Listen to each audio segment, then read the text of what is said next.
In this video, we'll learn how to get smoke and fire particles in Fortnite Creative. In order to create the fire and smoke particle effects in Fortnite, all you need to do is after coming into your map in the creative mode, go to the creative menu by pressing the M button. After that, go to the contents tab. After coming into the contents tab, go to the devices section. From here, search for VFX Creator.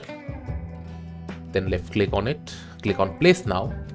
Now place it on the location that you want your smoke and fire particle to be.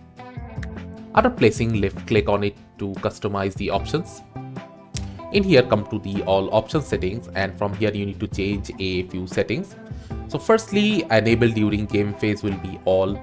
Spirit shape will be the smoke one from the bottom hand side. Sprite size will be 3.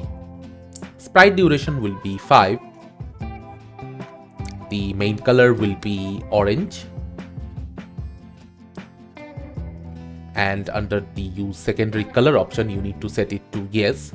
And the secondary color will be any of the color that resembles smoke. So you can choose any of the ashen colors over here. After selecting it, scroll down. The sprite speed will be 20. Effect gravity will be 0. Randomness will be 45.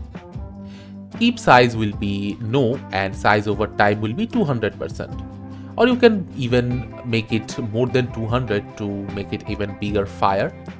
After that, the effect generation amount will be 100. The loop duration will be 0.1 second. The spawn zone size will be 0.1, and that is all you can do. After that, click on OK. And now if you head back, you will see that a fire effect is being produced alongside its smoke. So this is how you can easily produce a fire and smoke particle effect in Fortnite Creative and enjoy.